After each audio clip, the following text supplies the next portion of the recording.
পশ্চিম বাংলার জনপ্রিয় নেতা শুভেন্দু দাস স্বাগতম। পশ্চিম বাংলার লড়াকু নেতা শুভেন্দু দাস স্বাগতম। মেদিনীপুরের বীরপুত্র শুভেন্দু দাস স্বাগতম। মেদিনীপুরের বীরপুত্র শুভেন্দু দাস স্বাগতম। পশ্চিম বাংলার লড়াইয়ের মুখ শুভেন্দু দাস স্বাগতম। পশ্চিমবঙ্গের লড়াইয়ের মুখ শুভেন্দু দাস স্বাগতম। পশ্চিম বাংলার লড়াইয়ের মুখ শুভেন্দু দাস স্বাগতম। মেদিনীপুরের বীরপুত্র শুভেন্দু দাস স্বাগতম। পশ্চিমবঙ্গের জনপ্রিয় নেতা শুভেন্দু দাস স্বাগতম। পশ্চিম বাংলার জনপ্রিয় নেতা শুভেন্দু দাস স্বাগতম। পশ্চিম বাংলার লড়াকু নেতা শুভেন্দু দাস স্বাগতম। পশ্চিম বাংলার জনপ্রিয় মুখ শুভেন্দু দাস স্বাগতম। মেদিনীপুরের বীরপুত্র শুভেন্দু দাস স্বাগতম। বীর বিপ্লবী মাটি মেদিনীপুরের বীরপুত্র শুভেন্দু দাস স্বাগতম।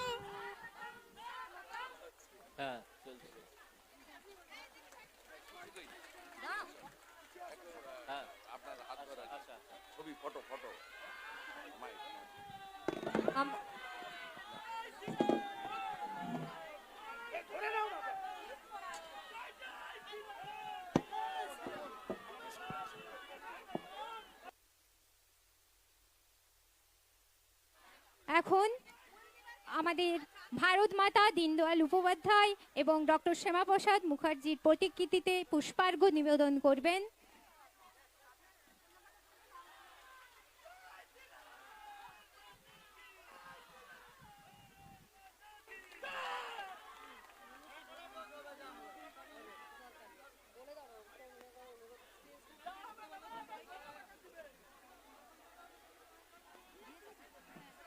আমাদের প্রিয় বিরোধী দলনেতা শুভেন্দু বাবু উপস্থিত হয়েছেন ইতিমধ্যেই আমাদের মধ্যে। আমাদের প্রিয় প্রার্থী দাদাকে আপনার মূল্যবান বক্তব্য রাখার জন্য আবার আমরা অনুরোধ করব। এখানে শুভেন্দু বাবু সম্বন্ধে দু কথা বলার আগ্রহ আমাকে প্রকাশ করতেই হচ্ছে, কারণ এই শুভেন্দু বাবু তিনি আজ আর মেদিনীপুরের সন্তান নন, তিনি আজ সারা পশ্চিমবঙ্গের একজন অবিসংবাদিত নেতা।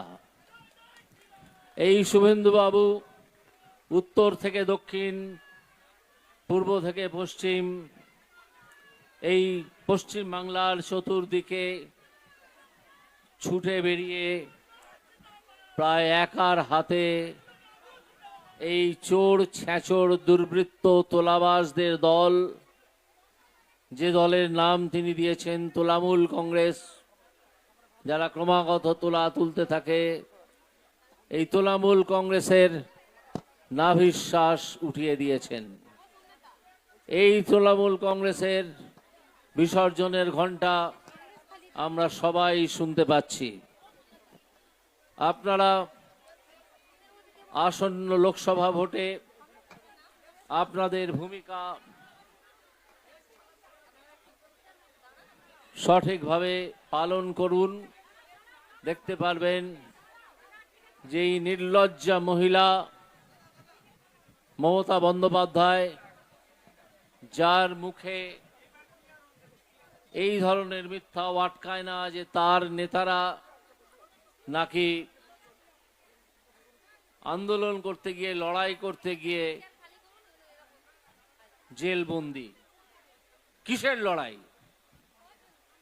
তাদের এক মন্ত্রী তিনি তো খাদ্য চুরি করেছেন। খাদ্য চুরি করে মোট যে টাকা তিনি কামিয়েছেন, এটা উপার্জনের টাকা নয়।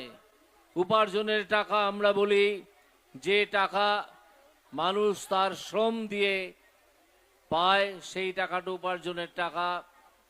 যে টাকা চুরি করে, ছেঁচড়ামি করে, তোলাবাজি করে, অন্যান্য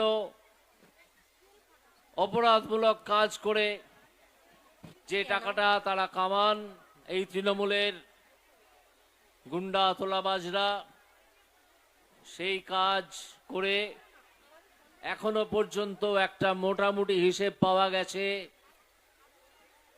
তার পরিমাণ 10,000 কোটি টাকা। 1-2 টাকা নয়, 10,000 কোটি টাকা। এই খাদ্যমন্ত্রীকে যখন এনফোর্সমেন্ট ডিরেক্টরেট, একটি কেন্দ্রীয় তদন্তকারী সংস্থা, তাকে গ্রেপ্তার করলো, তাকে জিজ্ঞেস করেছিলেন সাংবাদিকরা যে আপনি গ্রেপ্তার হয়ে গেলেন, এই খাদ্য কেলেঙ্কারি সম্বন্ধে আপনি কি বলবেন? তখন তিনি একথা বলেননি যে দিদি বলবেন, তিনি বলেছিলেন দিদি সব জানেন, দিদি সব জানেন। অর্থাৎ যে টাকা তিনি এই খাদ্যবস্তু অর্থাৎ চাল, গম, আটা, চিনি এগুলো মানুষের ঘরে এসে পৌঁছানোর কথা ছিল, যেগুলো তিনি অন্যত্র ষড়যন্ত্র করে বিক্রি করে দিয়েছেন, তিনি বলছেন যে দিদি সব জানেন। তাই এটা তো স্বাভাবিক যে এই দিদি বলবেন যে আমাদের যে নেতারা জেলবন্দি, এই নির্লজ্জা মহিলা বলবেন যে আমাদের নেতারা যারা জেলবন্দি তারা আন্দোলন করতে গিয়ে জেলে গেছেন। কি আন্দোলন? তৃণমূল কংগ্রেস আপনাদের কাছে ভোট চাইতে আসবে, যোগাযোগ করবে,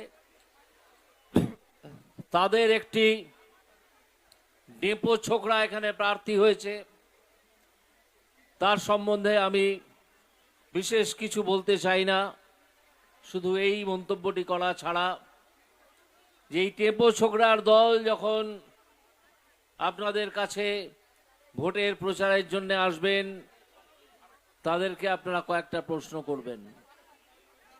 প্রথম প্রশ্ন হবে যে ভাই, আপনাদের ওই নেত্রী মমতা বন্দ্যোপাধ্যায় গতকাল অর্থাৎ শনিবার একটি নির্বাচনী প্রচারে বলেছেন যে আমার নেতারা, আমার দলের নেতারা আন্দোলন করতে গিয়ে জেলে আছেন। তো কি ধরনের আন্দোলন তারা করেছিলেন? কোন আন্দোলনে তারা ছিলেন? এটা কি চুরির আন্দোলন? এটা কি খাদ্যবস্তু বাইরে বিক্রি করে দেওয়ার আন্দোলন? এটা কি চাকরি বিক্রি করে দেওয়ার আন্দোলন? আপনারা জেনে রাখুন, এই সব চাকরি বিক্রি করে দেওয়ার জন্য, পুরসভার চাকরি বিক্রি করে দেওয়ার জন্য অযোগ্য প্রার্থীদের কাছে লাখ লাখ টাকার বিনিময়ে তারা প্রচুর ধন উপার্জন করেছেন, প্রচুর টাকা তারা কামিয়েছেন। এই প্রশ্ন তাদেরকে করবেন যে আমাদের বাড়ির ছেলেগুলোর চাকরি কোথায় গেল? আমাদের বাড়িতে যে খাদ্যবস্তু আসার কথা ছিল, চাল, গম, চিনি, আটা, সেগুলো কোথায় গেল? তার উত্তর দাও। সেই উত্তর দিতে এই তৃণমূল কংগ্রেসের যে দালালরা ভোট চাইতে আসবে তাদেরকে জিজ্ঞাসা করবেন।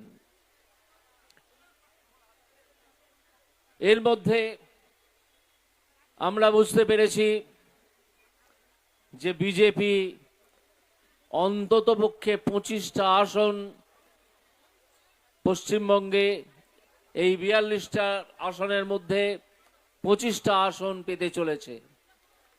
এবং এ খবর শুধু আমরা নয়, রাজ্যের গোয়েন্দা দপ্তর নিঃসন্দেহে এবং নিশ্চয়ই সে খবর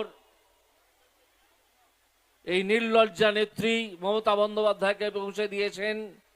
এবং আমি আবার বলছি, আমাদের কাছে যতটুকু খবর এসে পৌঁছেছে সেটা হচ্ছে এই মমতা বন্দ্যোপাধ্যায় পদত্যাগের তোড়জোড় করছেন। কারণ এই চুরির মুখ্যরানীর পক্ষে আর সম্ভব নয় এই রাজ্য চালানো।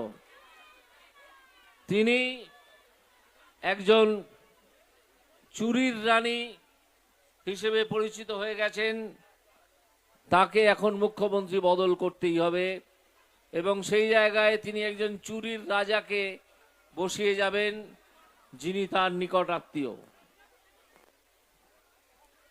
এই পরিকল্পনা করে তিনি বুঝে গেছেন যে আমি এবার চুরি করে চলে গেছি হিমালয়, আমার আত্মীয়কে বসিয়ে গেছি, বাকি চুরি চামারিটুকু সে করবে। আপনারা সন্দেশখালীর ঘটনা জানেন, এখানে শুভেন্দুবাবু উপস্থিত হয়েছেন। আমি আমার বক্তব্য দীর্ঘায়িত করব না। এই বিষয়ে শুভেন্দুবাবু নিশ্চয়ই আপনাদেরকে জ্ঞাত করবেন যে এই যে সন্দেশখালীর মুকুটহীন সম্রাট শাহজাহান, যাকে তাদের নেতারা আখ্যা দিয়েছিলেন সন্দেশখালীর বাঘ, সে আজ কেন জেলখানায় ছাগলের মতো চড়ে বেড়াচ্ছে। বাঘ যখন ছাগলের মতো চড়ে বেড়ায় তখন বুঝতে হয় যে একটা গন্ডগোল কিছু আছে, না হলে বাঘ ছাগলে পরিবর্তন হয় না। বাঘ ছাগলে এই যে পরিণত হয়েছে, এনফোর্সমেন্ট ডিরেক্টরের হাতে চলে যাওয়ার পরে রাজ্যের পুলিশ তাকে আড়াল করে 58 দিনের বেশি রেখে দিয়েছিল, কিন্তু শেষকালে হাইকোর্টের চাপে তার পারেনি, তাকে গ্রেপ্তার করতেই হয়েছিল। তারপর সে ইডির জিম্মায় চলে যায়। এখন সে রোজ হাহুতাশ এবং কান্নাকাটি করে, তার পাশে তার নেতৃত্ব আর নেই। তিনি পঞ্চায়েতের একটা কর্মাধ্যক্ষ ছিলেন, সেই পদ থেকে তার দল তাকে সরিয়ে দিয়ে নিজেদের মুখ বাঁচাতে চাইছে বা পিঠ বাঁচাতে চাইছে।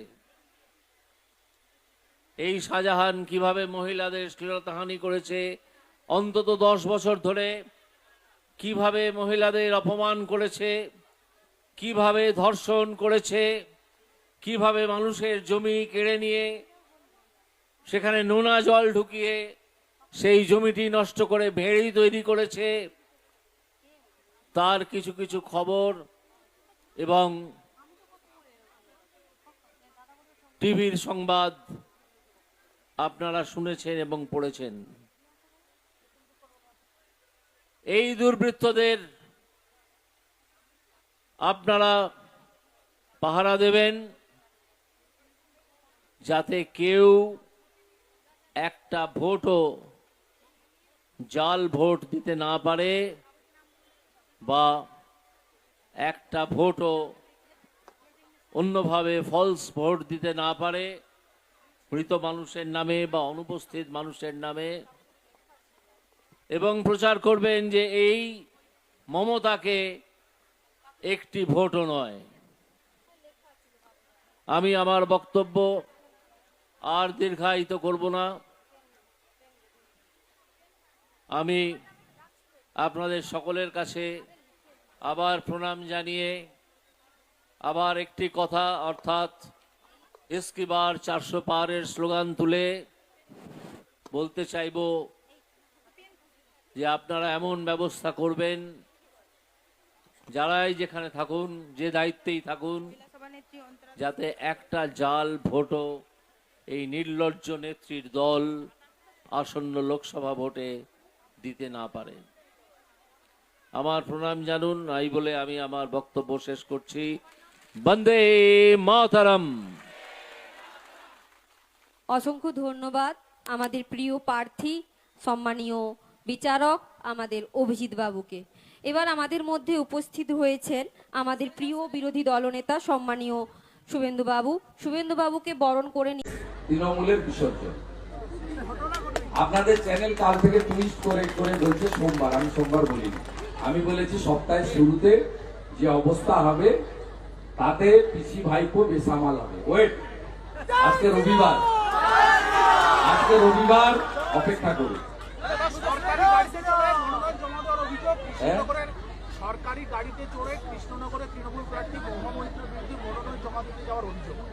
সব জায়গায় সরকারি করছে। আপনারা যারা মুখ্যমন্ত্রী 25 তারিখে নাকি মহিষাদলে আসবে। আজকে তো কিছু কাগজ কাপ পড়ে থাকবে, এগুলো ঝাঁটানোর জন্য আসবে। এই মুখ্যমন্ত্রী আপনার 25 তারিখে যেদিন এখানে আসবেন, দেখবেন এখানকার ডিআইএসও আমাদের যে ডিস্ট্রিক্ট ইনফরমেশন এন্ড কালচার হচ্ছে ডিআইসিও, তিনি আপনাদের মেসেজ করবেন যে মুখ্যমন্ত্রী আসছে। লোক প্রসাদ শিল্পীদেরকে ইন্দ্রনীল সেনের কথায় ফোন করে করে বলছে যে আপনারা তৃণমূলকে ভোট দিন, লোকপ্রসাদ শিল্পীদের। অতএব গঙ্গা মৈত্র একই ঝাড়ে একই বাঁশি হবে, মমতা ব্যানার্জির ঝাড়ে ওই বাঁশি হয়। আমাদের গাঁয়ের ভাষা আছে, সরল ঝাড়ে সরল বাঁশ, পিকটি ঝাড়ে পিকটি বাঁশ, কাটা ঝাড়ে কাটা বাঁশ। এক যাত্রায় পৃথক ফল হতে পারে না। উনি যেভাবে সরকারকে ব্যবহার করছেন এই নির্বাচনে, আপনি বলুন, একটা হরিদাস পাল এসেছিল হলদিয়াতে, একদিনে 27 লক্ষ টাকা খরচ করেছে, গোল্ডেন রিট্রিটে 154 জনের সভা। আর তৃণমূলের যোগ্য সিনিয়র লিডার সুধাংশু মন্ডল থেকে বিপ্লব রায়চৌধুরী, ওদের কি করুণ পরিণতি দেখুন। ওর নাতির বয়স, এটা একটা চ্যাংড়াদের কর্পোরেটদের পার্টি তৈরি হয়েছে। ভোট মিটলেও কোচবিহারে অশান্তি অব্যাহত, নাটাবাড়িতে 2 বিজেপি নেতার উপরে হামলা, আইসিইউতে একজন ভর্তি রয়েছেন বিজেপি নেতা। যতক্ষণ না এই মহিলাকে আমরা প্রাক্তন মুখ্যমন্ত্রী বানাতে পারবো, ততক্ষণ এই কাজ তিনি চালিয়ে যাবেন। এবং সবচেয়ে বড় পুলিশ হচ্ছে এই কাজে উনার দোষর। আপনি দেখছেন এত মহিলা এসেছে, একটা পুলিশের ট্রাফিক নেই, ব্যবস্থা নেই। আপনি দেখবেন তৃণমূলের 1.5 পয়সার নেতা, কাটমানি খাওয়া নেতা, আমার এমপি ল্যাড থেকে টাকা তুলতো, যেটা এখানকার এমএলএ 7%, দায়ে কালি বাঁয়ে স্বরূপ, পিছনে ছবি, সামনে কমল তেলে ভেজাল মিশিয়েছিল। চোরা পরিবৃত্ত চৌর্য বৃত্তি, এই হচ্ছে তৃণমূলের মডেল। আপনি মহিষাদলে দাঁড়িয়ে এই মডেল দেখতে পাবেন। আপনি ভাষা শুনুন, ব্লক তৃণমূলের সভাপতি সুদর্শনের, সে মালো জেল খাটা 5 মাস না কত, 6 মাস জেল খাটা। সে মালো ফোন করে বলছে, হ্যাঁ রাম মন্দির তোর বাপের জায়গা, ওটা তোর বাপের জায়গা। সুদর্শন বলছে রাম মন্দির ভেঙে তুলে দে, কি সাহস! সব গোছানো থাকবে। বিজেপি সরকার আসবে, যে অবস্থা লক্ষণ শেঠ সুশান্ত ঘোষের করেছি তার থেকেও খারাপ অবস্থায় দেবে। অভিষেক বলছে বাংলার বাঘ হয়ে লড়বো, অভিষেক বলছে দিল্লির কাছে মাথা। আমার খেয়ে দিয়ে কাজ নেই, ওই জাস্টিস গাঙ্গুলির কথায় তালপাতা সেপাইয়ের কথার উত্তর দিতে হবে। ওটাকে মাল নাকি? ওর সামনে হচ্ছে পিসির ভাইপো, সামনে লেখা আছে পিসি, তারপরে লেখা আছে নাম, পিছনে লেখা আছে ভাইপো। আর যে পিসি আর যার ভাইপো তাকে এইখানে আমি এনেছি মেদিনীপুরের মাটি। আবার লক্ষ লক্ষ ভোটে হারাবো বাকি তমলুক পূর্ব মেদিনীপুরে। লিখে রাখুন, লক্ষ লক্ষ ভোটে হারাবো, লক্ষ লক্ষ ভোটে হারাবো।